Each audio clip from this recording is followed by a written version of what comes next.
vocês? O meu nome é Aline e você está no canal Parada Pop. No vídeo de hoje eu vou falar sobre Dinastia, mais uma série que está encantando o coração de todo mundo. Ela já está aí na terceira temporada e eu vou falar sobre um dos personagens e todos os bafafás que está acontecendo nos bastidores.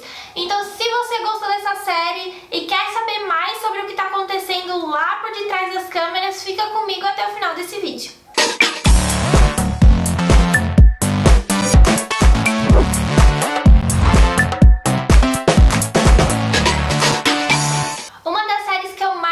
De assistir atualmente é Dinastia. Ela faz um tempinho que tá passando já na TV americana. Ela é do canal CW, famosa aí por ter várias séries teens e adolescentes, né? E ela fez não tanto sucesso lá nos Estados Unidos, na verdade pelo canal ela não tem tanta audiência, mas assim que ela entra no Netflix, nessa parceria deles, a série bomba, tanto lá como aqui. Ela ficou por 3 semanas consecutivas como a série mais assistida no mundo, passando até Friends, gente. Mas o que muita gente não sabe é que Dinastia não é uma série original, e sim é um reboot de uma série ou novela, né, como vocês queiram chamar, lá de 1980. E sim, gente, já existiu essa história. Ela era muito famosa lá nos Estados Unidos, ela chegou a passar aqui na Band, mas não foi muito falada. Mas lá nos Estados Unidos ela teve até um spin-off, que era os The Colbys. Ou seja, é uma série que já tem muita história lá nos Estados Unidos. E agora ela traz com uma cara nova, com muitos jovens, pra dar uma coisa assim, meio Gossip Girl, meio Revenge aqui pra gente. Então eu vou começar contando pra vocês um pouquinho da história, pra quem não sabe. E assim como no roteiro principal, a série roda em volta de duas grandes famílias ricas americanas, os The Carringtons e os The Colbys. E os personagens principais que estão contando a história pra gente é a Fallon e a Crystal. Muita gente não vê a Crystal como personagem principal, mas assim como a novela de 1980, a Kristen sim é uma personagem principal e na verdade é ela que narra a história, de um dos lados da história, e a outra quem narra é a Fallon. Mas eu vou contar por que a Crystal não tá sendo tão assim, não tá encabeçando tanta história como deveria, como foi em 1980. É porque teve muitas trocas de atores, né, nesse personagem, e por isso atrapalhou um pouco a historinha dela. Pra quem não conhece a Fallon, ela é feita pela Elizabeth Egan, que é uma atriz muito famosa, que vocês já devem ter visto ela por aí, principalmente porque ela fez uma série na Nickelodeon, que é The Victorious, ou seja, ali do ladinho da Ariana Grande. Ela também é muito amiga da Ariana, inclusive elas estão sempre cantando juntas, porque sim, a Elizabeth canta, fez bastante Broadway, e tem até uns vídeos no Instagram das duas que elas estão cantando juntas. Vale super a pena ver, porque eu acho a voz da Elizabeth maravilhosa, é bem aquela cara da Broadway mesmo.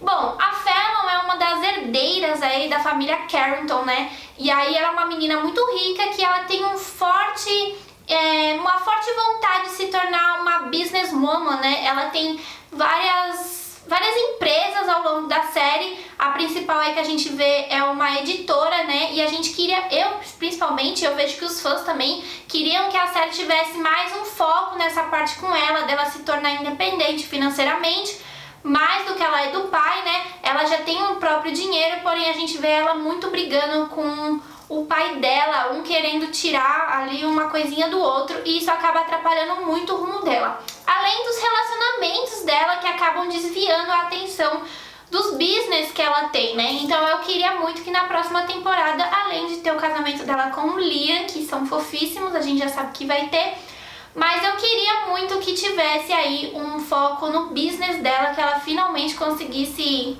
levantar as asinhas e seguir em frente. E agora, pra gente falar da Crystal, gente, a gente tem que falar sobre um assunto muito polêmico, que é a troca e mais troca de atores que acontece nessa série.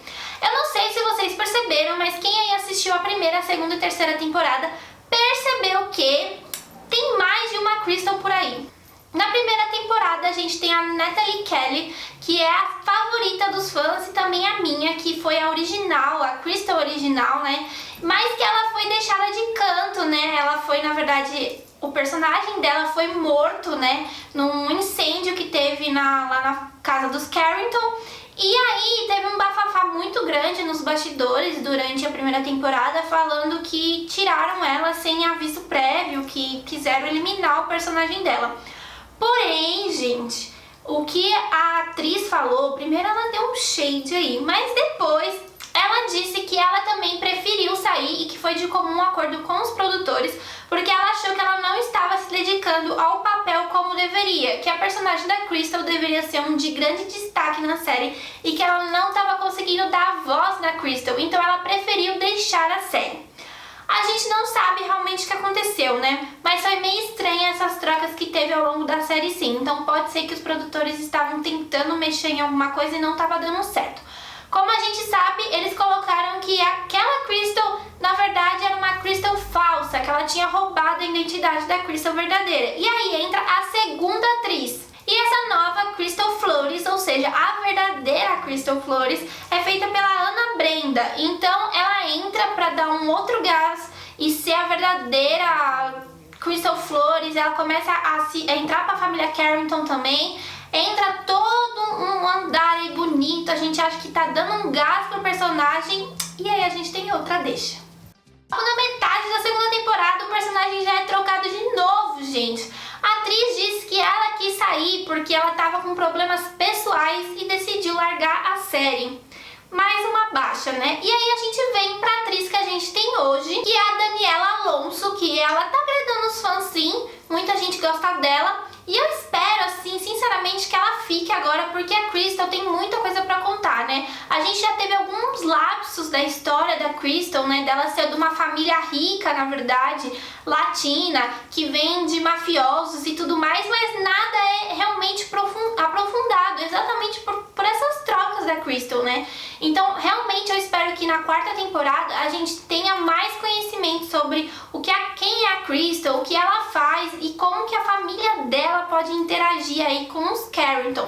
Aí, nessa terceira temporada a gente já tem a presença de um primo dela que aí tenta fazer o assassinato da Alexis, né? E aí agora ele tá em fuga, ela pede pra ele fugir porque a polícia pode estar chegando, aí é um rastro de quem é que explodiu o carro, né? E que não ia matar a Alexis, mas né? Que ela tava tentando. Então a gente pode ser que aí na quarta temporada a gente tenha finalmente um aprofundamento na história da Crystal, porque é bem cansativo só ficar vendo ela atrás ali dos Carrington e sem fazer nada. É um alívio até pra série, né? Porque tem muita história da Crystal que acaba sendo jogada ali pro churrasco, é esquecida e a gente nunca mais fica sabendo o que tá acontecendo. Bom, mas não é só da Crystal que a gente tem troca, né? A gente também tem a personagem da Alexis, que foi muito falado com essas trocas, gente, porque foi bem malucas, na verdade. Eu não sei se você reparou, mas eu tenho certeza que sim, porque teve uma ali troca que foi assim, o que eles estão fazendo? Porque, meu Deus do céu. Bom, primeiro a gente teve a incrível Nicolette como atriz de Alexis, que também é um personagem icônico lá na TV americana. E aí ela teve que deixar a série, mas foi por um motivo até muito assim, que não tem como ninguém reclamar, que foi que a mãe dela tava com câncer e ela preferiu deixar a série pra cuidar da mãe. Então, assim, não tinha o que ninguém falar. Mas aí com o buraco da Alexis, o que eles iam fazer, né? Eles acabaram enfiando a própria atriz que faz a Fallon, a Elizabeth, maquiada, e colocaram ela lá pra ser a Alexis por um tempo. E a gente ficou tipo, quê? Eu quando vi, gente, eu realmente achei que era uma brincadeira da série, que não era sério, mas era sério. Se você não viu essa cena, gente, vocês têm que ver, porque eles pegaram a Elizabeth, maquiaram ela pra ela ficar parecendo meio mais velha e meio rebocada, pra fingir que a Alexis fez uma cirurgia plástica quando o filho dela queimou a cara dela, né? Porque isso aconteceu e foi uma cena que eu fiquei tipo, o quê? Enfim. E aí ela volta querendo dizer que o filho dela tentou fazer a cara dela igual a da Fallon, porque ele é obcecado por ela. E aí ela voltou com aquela cara e a Fallon ficou muito nervosa com isso e mandou a mãe dela pastar. E aí nisso a gente tem uma sumida da Alexis de novo pra voltar pra terceira atriz, que finalmente chegou na que a gente tá agora, Elaine Hendrick. E se você reconheceu essa atriz, ela fazia a madrasta da Operação Cupido, que era a mãe de uma das gêmeas lá. Você deve ter visto ela aí. Ela faz bastante filme também nos Estados Unidos, então é um nome de peso pra série.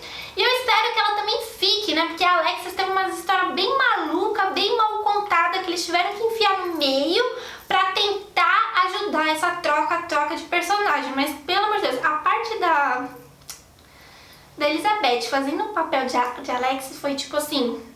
Não, por favor, nunca mais façam isso, porque foi totalmente desconexo com a história.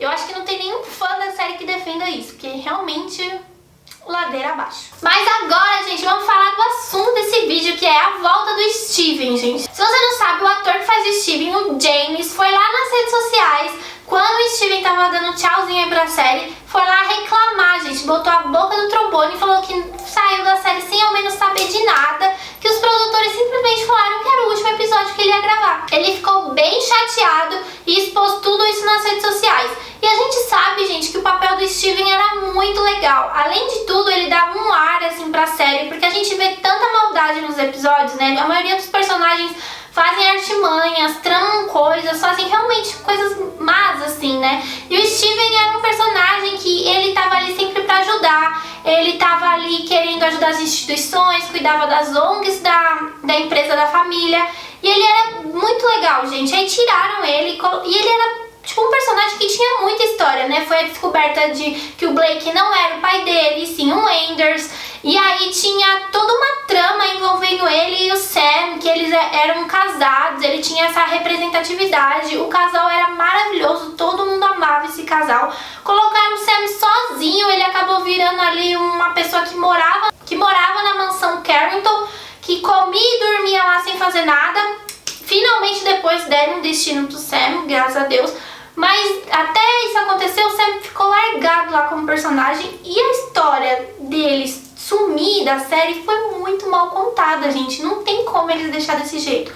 Pra quem aí não entendeu, o sumiço do Steven se deu o aparecimento do Adam. Então o Adam, quando aí descobriu que era filho dos Carringtons, ele mata a mãe dele, postiça aí, que roubou ele dos Carrington.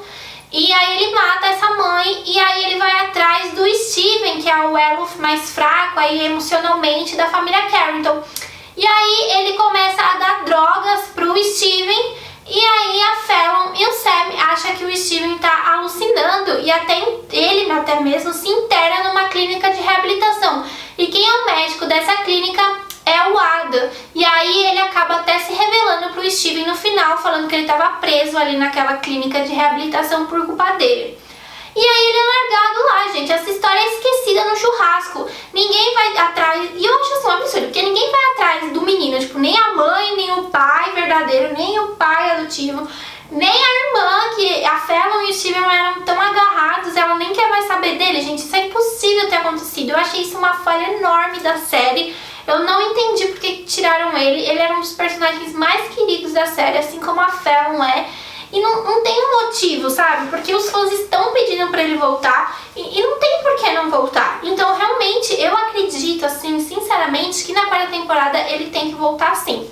E se você quer ajudar a gente, que é do fandom, vai lá no Twitter, procura essa petição, assine também, vamos ajudar, né? A fazer séries melhores, porque assim não tá dando. E aí eu queria conversar com vocês sobre a quarta temporada, né, gente? Porque a terceira temporada não acabou como deveria ter acabado. Porque, na verdade, era pra ter acabado com o casamento da Fallon. Mas, por causa da quarentena, eles não conseguiram gravar o casamento da Fallon. E aí acabou antes disso. Então a gente já sabe que os primeiros episódios da quarta temporada é o casamento da Fallon com o Liam. E os produtores já falaram que não vai ser igual o casamento que teve em 1980 na primeira série. Porque no casamento deles, lá na primeira história, né, acontece um tiroteio no casamento, matam um monte de gente no casamento na história. E por conta que a gente tá na quarentena, a gente tá passando por um momento difícil, e os Estados Unidos tem bastante histórico desses casos, né? Então eles preferiram não colocar na série nesse reboot que eles estão fazendo. Porém, os produtores já falaram que vai ter sim várias coisas acontecendo no casamento, vai ter o casamento acontecendo e várias coisas em volta pra ser o pivô de várias outras coisas que vai acontecer na quarta temporada. Então a gente tem que ficar ligado. Mas além do casamento, como eu já falei, eu queria muito que a Fallon tivesse um foco aí profissional. E eu queria também que tivesse uma finalização aí na história do Jeff, porque o que vai acontecer? Ele tá doente, ele foi aí envenenado pelo Adam, e E aí nessa terceira temporada a gente teve um pouco de enrolação em questão disso. Ele vai ficar bom, ele não vai, o que vai acontecer? Esse casamento com a Alexis e essa afiliação dele com o Adam, realmente eles vão conseguir derrubar ou fazer alguma coisa contra o Blake, porque eles ficaram a temporada inteira falando disso. E no final a gente sempre vê o Blake se safando das coisas, o que é normal de acontecer ali, né? E aí a gente também tem o Blake tentando tomar de novo a empresa dele que ele vendeu. E eu acho que o enredo da quarta temporada no Blake vai ser em volta disso. E também em volta do casamento dele com a Crystal, como foi as outras temporadas. Porém, agora a gente tem a Crystal que aparece mais, que mostra a família dela e que também está com um caso com um padre. O que será que vai acontecer? Vai ser um fim de outro casamento com uma outra Crystal, né? Porque esse Blake já casou com 1 milhão de Crystals. Então vai ser interessante a gente acompanhar. Eu queria um desenvolvimento do personagem do Sam, que realmente eu achei muito legal a evolução dele como um cara que conseguiu aí conquistar o espaço dele no hotel e tal, mas a gente não vê ele tomando um outro rumo, ele fica também muito à mercê ali dos outros personagens. Eu acho muito legal ele com a Fallon. Aliás, aquele episódio que ele fica cantando com a Fallon, eu achei maravilhoso aquele episódio, eles podiam fazer de novo. Eu queria ver o que vai acontecer com o Adam, né, porque realmente ele fez muita coisa, porém parece que os produtores estão querendo dar um caminho mais suave pro Adam. Ele parece estar se arrependendo das coisas, porém ele fez muita coisa que ninguém sabe. O Adam queimou a cara da mãe dele, da Alexis. Ele matou aquela mãe dele lá logo no começo do personagem dele. Ele envenenou o Jeff. Nossa, gente, ele fez tanta coisa. Ele fez essas coisas com o Steven. Gente, ele fez muita coisa. Tipo assim, não, entendeu? Não tinha como se safar. E aí a gente vê nessa terceira temporada um pouco do Anders tentando descobrir as coisas que o Adam fez. Mas essa história foi deixada também, não foi muito aprofundada. Então eu queria que nessa quarta temporada o Anders descobrisse tudo que o Adam fez. E aí o Adam tem esse relacionamento com a Kirby, que é a filha do Anders. Porém eu não gostei desse casal. Pode tirar, eu achei que muito sem açúcar, sem sal, sem nada mesmo, assim, não precisa, cancela. A Kirby é uma outra personagem que eu gosto muito, porém ela sempre fica navegando entre os outros personagens. Ela com a Fallon vivem em rixa, que seria muito legal. Eu adorei quando elas ficaram naquela parceria de mulheres no poder da editora, mas depois cancelaram isso. Eu gosto muito dela com o Sam, eu achei ela uma parceria bem legal, ela ali produzindo os eventos do hotel com ele. Eu achei uma pegada legal. Era legal dar uma voz a mais pra Kirby, porque ela sempre tá atrás de algum personagem. Aí tem outra personagem, gente, que eu gostava muito dela e que sumiram com ela, que é a Mônica. Além dela ser um ícone fashion, gente, aquela mulher sempre tava maravilhosa junto com a Fallon. Eu achava que elas iam realmente ter mais esse foco na série, sabe? A Fallon, a Kirby, a Mônica, de ser tipo girl boss, assim, sabe? E aí não teve sempre a Mônica atrás do Jeff, brigando, e aí agora ela sumiu. Então assim, eu acho que foi muito falho. Tem muitos personagens nessa série, muitos, se vocês perceberem, muitos mesmo. E aí acaba que fica muita história pro churrasco. Eles esquecem as coisas que tá acontecendo e passam por cima com outras histórias. Então eu fico bem triste por conta disso, porque os produtores, os diretores e os roteiristas dessa série são os de Gossip Girl, o de Revenge e da original de 1980. Ou seja, são pessoas que têm muita experiência aí nas séries, em fazer sucessos. E aí eles deixam muita coisa largada de lado. Pode ser que seja porque teve essas situações, né, de atores saindo, do ator entrando, e isso atrapalhou um pouco na hora de contar a história, mas eu espero que a quarta temporada consiga tomar um ar e voltar aí com tudo. Mas é isso, gente, eu vou continuar assistindo porque eu gosto de sofrer e eu espero que vocês também. E aí me contem o que vocês estão achando dessa série, se vocês começaram a assistir ela pelo Netflix ou estão fazendo igual eu, que tô assistindo desde a primeira temporada lá no CW e sofrendo toda semana aí pela série. E aí me conta qual é o seu personagem favorito e vamos conversar aqui pelos comentários. Então é isso, gente, eu espero ver vocês aí no próximo vídeo, na próxima semana. Um beijo!